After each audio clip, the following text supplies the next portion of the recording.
Even though I stopped smoking cigarettes several years ago, from time to time I still enjoy having a cigar. And this year I wanted to try an experiment of growing tobacco plants in flower pots.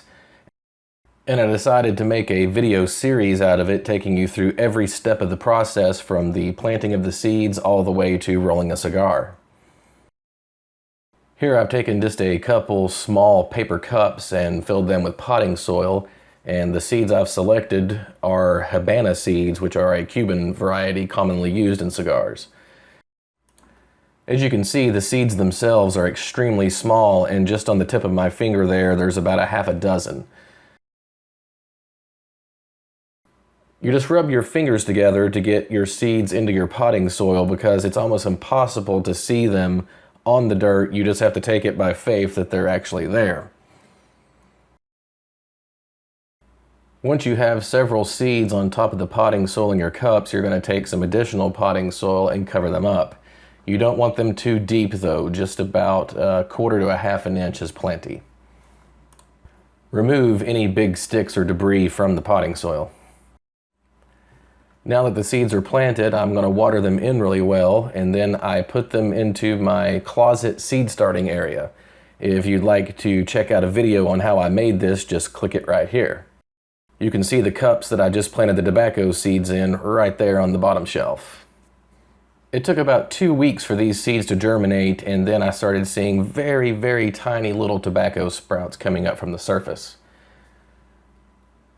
And here we are about 2 weeks after that, and it's time to thin out the plants. You want to keep just your strongest looking plant that's closest to the center. So I'm going to be using tweezers to carefully remove all of the plants that I don't want. You have to be extremely careful when you're doing this because the plants are so small and their roots that are being shot down into the dirt are extremely delicate, so you definitely do not want to disturb the plant that you're trying to leave behind that's closest to the center and the largest one that you have. And I'm just going to repeat that process for the second cup. It's been about another 2 weeks, and as you can see here, the plants have outgrown the tiny cups that they're in, so I'm going to be repotting them for the first time into these larger flower pots. Just fill the flower pots up about 80% of the way full with your potting soil and dig a little hole in the center. These cups are easy to remove if you just peel them apart at the seam where they're put together. You want to jostle around the bottom of your roots there to kind of free those up before you transplant it into this new pot. Add additional potting soil around to the top. You want the potting soil to come up all the way to the bottom leaves. And if you even cover up the original leaves that they started out with, that's perfectly fine. Now I'm going to water these in really well. And I've already completed this process on my first plant, which you can see is a little bit larger than this one.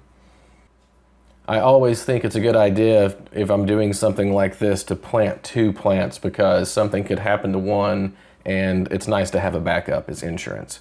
And if they both do well, then great. Now you have 2 plants instead of 1. Now that they've been replanted into larger pots, I decided it was a good time to go ahead and start acclimating them to the outdoors. If you like this video, give it a thumbs up and don't forget to subscribe and check back again for the update in part 2 where I'm transplanting into the larger pots and showing you some care and maintenance tips. So until next time, do it right, do it well, do it yourself.